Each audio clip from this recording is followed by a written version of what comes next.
দেখুন বন্ধুরা, আমি সব শাকগুলো ভালো করে কেটে নিয়েছি। আলু কেটে নিয়েছি। আলুটা আমি পাতলা ঝিরি করে কেটে নিয়েছি।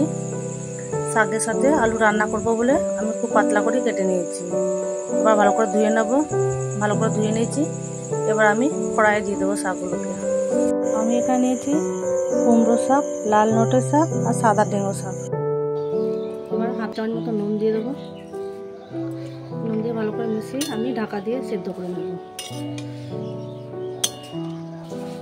এবার ঢাকা দিয়ে দেবো। 5 মিনিট পর ঢাকা খুলে একবার নেড়ে নেব। এবার শাকগুলোকে ভালো করে উল্টে পাল্টে নেড়ে নেব। নিচের শাকগুলো হালকা সেদ্ধ হয়ে গেছে, ওপরের শাকগুলো এখনও কাঁচা আছে। ভালো করে মিশিয়ে নিয়েছি। আবার আমি 2 মিনিট মতো ঢাকা দিয়ে রাখবো।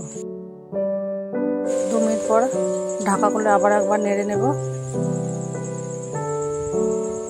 দেখুন বন্ধুরা, আলু ডাঁটা ভালো রকম সেদ্ধ হয়ে গেছে।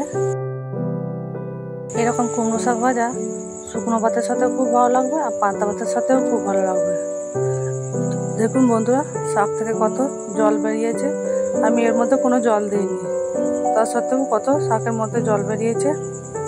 এবার এর মধ্যে দিয়ে দেবো আমি হাফ চামচ মতো হলুদ গুঁড়ো। হলুদ গুঁড়ো দিয়ে আবার ভালো করে মিশিয়ে নেব। শাক থেকে যে জল বেরিয়েছে, শাকের জল দিয়ে শাক আলু ভালো রকম সেদ্ধ হয়ে গেছে। এবার আমি ফোড়নের জন্য নামিয়ে নেবো শাকটাকে।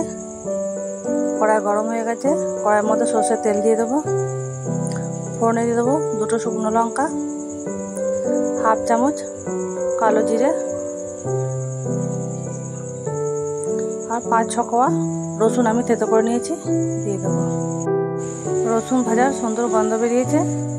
এবারে সেদ্ধ করা শাকটা দিয়ে দেবো।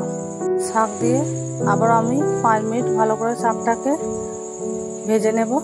শাকের মধ্যে হালকা জল আছে, তো জলগুলো ভালো রকম শুকিয়ে এলে আমি নামিয়ে নেব। দেখুন বন্ধুরা, আমাদের শাক ভাজা হয়ে গেছে। এবার নামিয়ে নেব। দেখুন বন্ধুরা, আমাদের শাক ভাজা হয়ে গেছে, নামিয়ে নিয়েছি। এরকম শাক ভাজা গরম ভাতের সাথে গরম গরম খুব ভালো লাগবে আর খুব কম সময়ের মধ্যে হয়ে যাবে। সবাই ভালো থাকবেন, সুস্থ থাকবেন, সাবধানে থাকবেন। এতক্ষণ আমার সাথে থাকার জন্য সবাইকে অনেক অনেক ধন্যবাদ। ফিরে আসছি অন্য কোনো রেসিপি নিয়ে। আজকে এ পর্যন্তই।